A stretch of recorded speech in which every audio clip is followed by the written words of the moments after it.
On this week's edition of Stark Reality, we'll spend the bulk of the program talking about a union leader op-ed written by former New Hampshire GOP chair Jennifer Horn, which, quite frankly, is downright disgusting and offensive. Also, we'll talk about the state of affairs in New Hampshire's Republican Party and exactly what needs to be done to save that proverbial sinking ship. I'm Keith Hanson. You're tuned into Stark Reality. Come on, let's go have some fun.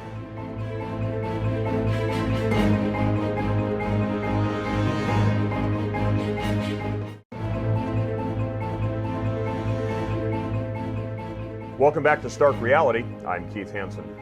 In an op-ed that appeared in Wednesday's edition of the Union Leader, former New Hampshire GOP chairwoman Jennifer Horn offered up her bloviations following the chatter that has developed on social media. That follows the catastrophic Republican midterm losses that I'm sure by now we're all aware of. Horn, the progressive wolf in sheep's clothing John Kasich bootlicker, put forth a scathing indictment directed at failed candidates, unseated incumbents, and ultimately wound up insulting the backbone of the Republican Party. And when I say backbone, I'm not referring to the executive leadership of the state party, and I'm not referring to individual county executive committees. I'm referring to the individual citizens of the state and the voters, the people who actually got out of their Barca loungers, got up off their asses, and worked tirelessly to see Republican leadership maintain their majority in the state. In Horn's editorial, and I quote, "It's been a week since the elections and some folks have still not wrapped their heads around the magnitude of the loss for Republicans in our state. Many have given up hope altogether, believing that the party, like Eeyore in Winnie the Pooh stories, is destined to travel through time under a cloud of doom and gloom." Now, as the old adage says, the definition of insanity is repeating the same process over and over and over, expecting different results. I have to admit, many have given up hope. Horn is correct in this statement. Moreover, she's right that many people do believe that the party, like Eeyore in the Winnie the Pooh stories, is destined to travel through time under the cloud of doom and gloom. What Jennifer Horn fails to do in the opening paragraph of her editorial is to point the finger of blame squarely in the direction that it needs to be pointed, right back at herself. What Jennifer Horn and other chairs, past and present of the New Hampshire Republican Party, fail to understand is that the position of chair is not a political reward, nor is it designed to be, nor should it be, an opportunity for self-enrichment and or self-advancement. It is ultimately a position of sacrifice. The person who holds that position is responsible for the Republican Party in the Granite State, and as such, must own both the party's successes and failures alike. Now, I want to continue with the editorial for a moment because, really, the disconnect between the executive leadership of the New Hampshire Republican Party and the voters lies in the paragraph that follows. And I quote, "In the days since, social media erupted in a flurry of sincere expressions of dismay, amateur analysis, and petty personal attacks launched in large part by those who were perhaps taken by surprise by their own losses. While disappointment and even anger are understandable responses to such a comprehensive loss, watching now former elected representatives of the people respond with adolescent spite and ill-informed criticisms is at best embarrassing, and at worst does not bode well for the future of the party." Now, as I'm fond of saying on my radio show, even a broken clock is right twice a day. I do have to acknowledge one truth in her paragraph, and that is that social media has, understandably, erupted in a flurry of sincere expressions of dismay. People are justifiably and rightfully dismayed at the catastrophic losses that occurred last week. That's correct. There's no doubt about that.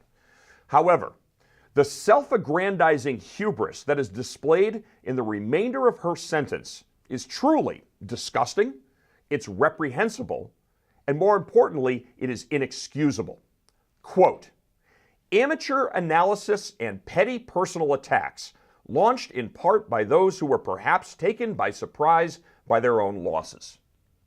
First off, this statement clearly illustrates the arrogance of Jennifer Horn in her presumption that she's better than each and every one of you. She is a former GOP chairwoman. Pinkies up, pass the brie. You are simply a commoner. You couldn't possibly understand the complexities of the Republican Party. Who the hell are you to dare offer your opinion, your amateur analysis? That's the attitude. And it makes perfect sense that anybody who offers any type of criticism standing in stark contrast to her views of what the Republican Party should be would be cast off so discourteously as offering, quote, amateur analysis. Perhaps, instead of desperately trying to maintain relevance in a party that clearly wants nothing to do with her, she should actually take a moment and listen to and read what she casts off as, quote, amateur analysis. Now, I hear from and listen to and read comments from dozens of my listeners each and every day. And contained within each of those voicemail messages, face-to-face conversations, social media messages, and emails are common threads, common denominators that clearly indicate what the issue is with the current GOP in the state, and more importantly, what is necessary to fix that which is broken. On many occasions, I forecasted the downfall of the Republican Party during the midterm elections, specifically because of the failures of executive leadership of the New Hampshire Republican Party to do several key things. First, they do not vet their candidates. Period. We'll just take your word for it that you're actually a Republican and, moreover, possess an iota of understanding as to what it means to actually be a conservative. And two, they do not hold incumbents accountable. Period. The Republican Party, just like the Democratic Party, has a platform or a statement of principles. I have a copy of the Republican platform in my hand. This is a document that is designed to unite Republicans across the board in accordance with a series of agreed upon Republican principles. It is the duty of the executive leadership of the Republican Party of the state of New Hampshire to hold incumbent lawmakers accountable if they stray from this statement of principles, the statement of principles that their party abides by.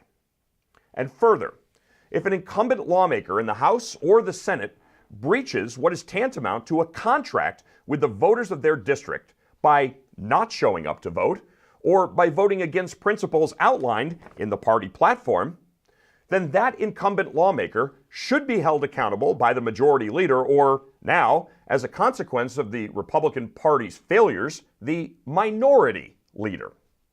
There should be, and there must be, a pecking order, a basic organizational hierarchy. But there's not. Over the past year, the New Hampshire GOP has consistently asked the citizens and the voters of the state of New Hampshire for three things. Number one, money, because money makes the world go round. Number two, votes. And number three, volunteers to run for office. Now, if you were to ask any member of the executive leadership team why they wanted or needed your money, or your votes, or for people to volunteer for run for office, they would have told you universally that it was to maintain their majority. Now I ask you, what would incentivize a person to donate their time, to donate money, or to get up out of that proverbial Barkle lounger and get out and vote to help a party maintain a majority that they have, in essence, wasted, squandered? Party leadership managed to take the Republican Party's trifecta for granted and decided that since they were now in the catbird seat, they could sit back, rest on the laurels for a little bit, ride that wave of success. What the leadership of the New Hampshire Republican Party has failed to do was to recognize that the 2018 midterms were not decades away, but were in reality a mere 2 years away. And more importantly, to realize that Democrats under Ray Buckley were toiling away laboriously to establish a vast, and I mean vast, network of campaign operatives who used the latest social media trends to demolish the Republican trifecta. And more to the point, Despite the fact that there was a Republican trifecta for 2 years, Ray Buckley and the Democratic Party in the state continued to chalk up legislative win after legislative win after legislative win. Now, it may have been a win or multiple wins by default, but a win by default, it's still a win. It is an advancement of the progressive Democratic agenda, which at its core will destroy the quality of life here in the Granite State. It will necessarily result in increased levels of government controlling more aspects of your life, including fresh batches of increasingly aggressive, progressive politicians who are seeking to sink their fangs into even more of your hard-earned money through income taxes and sales taxes. Mark my words. And to make you more dependent on government services by restricting your Second Amendment rights, rendering you helpless against criminals who are not being held accountable or even incarcerated for their crimes. It's shameful and it's disgraceful that with a Republican trifecta, we were not able to get education savings accounts and school choice legislation passed. With a trifecta. It's shameful and disgraceful that with a Republican majority, we have a governor who signed House Bill 1319 into law, which now permits a man who has a penis and a defective brain that says, oh, despite this, I'm a woman, to now lawfully access dressing rooms, restrooms, and changing rooms that are occupied by your wives and your daughters. It's shameful and it's disgraceful that with a Republican majority, we were not able to get right to work passed. It's shameful and disgraceful that with a Republican majority, we see government taking over even more control over people's health care in the form of Medicaid expansion. It's shameful and disgraceful that with a Republican majority, we see efforts to eliminate bail and provide passes to hardened criminals while we float the concepts of pot legalization in a state that is amongst the hardest hit by the opioid crisis. It's shameful and disgraceful that with a Republican majority, a majority that's supposed to favor conservative ideals and conservative principles, we've introduced more and more and more government into public education, now through the introduction and establishment of full-day kindergarten programs, which are funded by gambling. Is that a conservative principle? With Republicans like this, who the hell needs Democrats? I could bloviate about this for hours, but we do need to take a quick break. Much more of Stark Reality coming up right after this. Don't go away.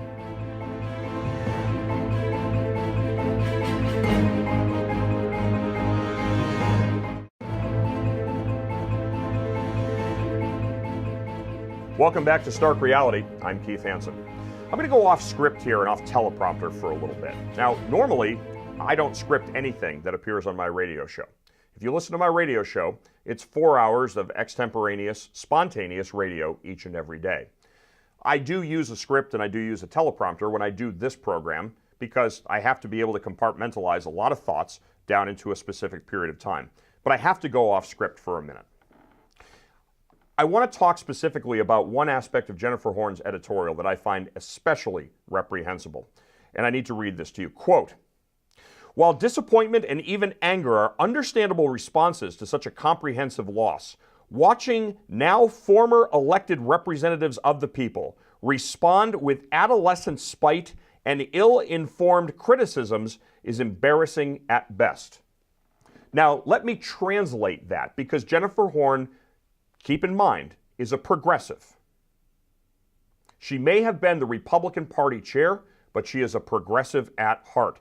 And what she's trying to do is to move this party in the direction of conservative Democrat, which, as far as I'm concerned, you can't be a conservative and a Democrat. That's like saying, I'm a libertarian anarchist, or more appropriately, I'm a libertarian communist. Doesn't work. I need to translate former elected representatives of the people.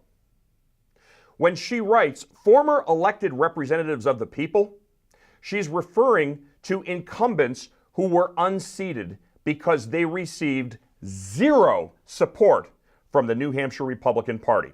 Zero.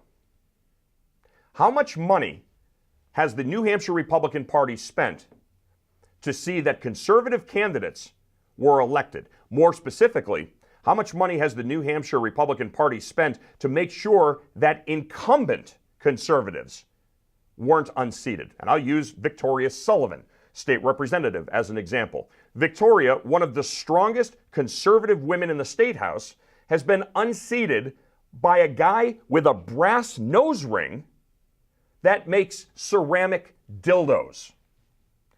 This is who somebody staggered into a voting booth and pulled a lever for. A conservative unseated by a guy who has a degree in ceramics. Talk about disconnection from reality. I personally find it reprehensible that Jennifer Horn would cast the finger of excoriation at, as she puts it, quote, former elected representatives of the people.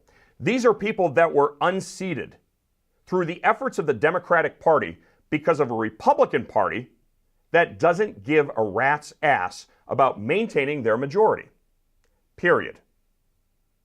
Now, what I see overall in this entire editorial is nothing more than a bitter, washed-up, has-been woman who is a part of the establishment. Now, when I talk about establishment, and for those of you who listen to my radio program, you know what I mean when I say establishment.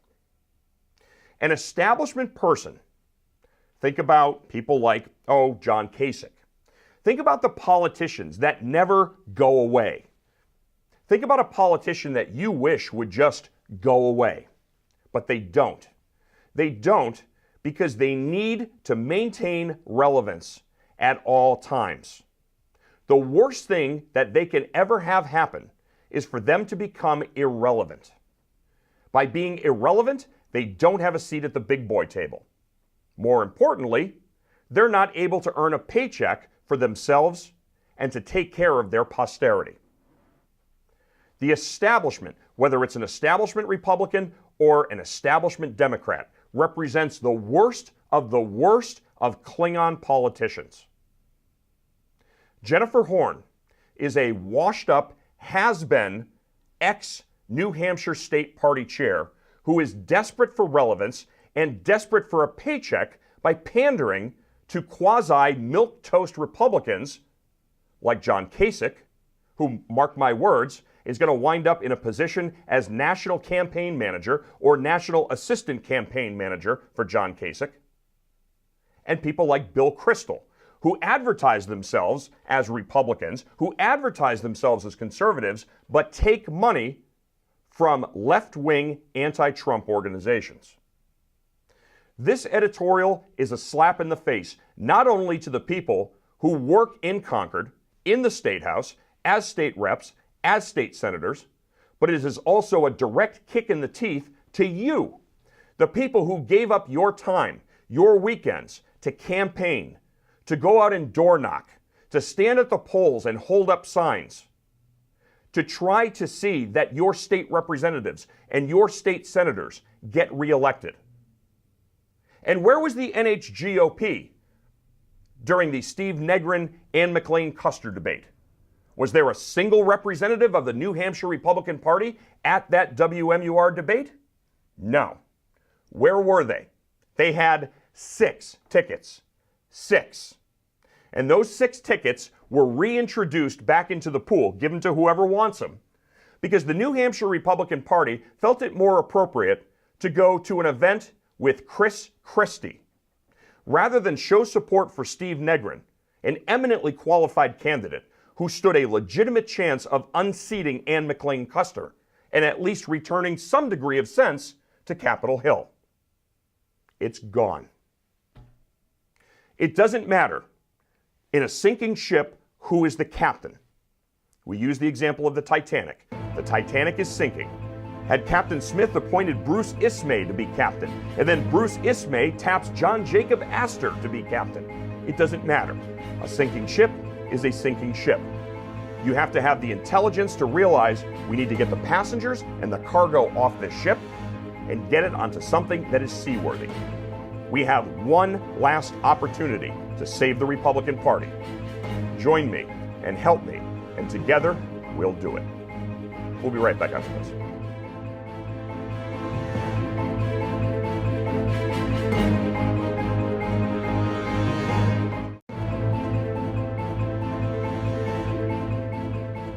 Welcome back to Stark Reality. I'm Keith Hanson.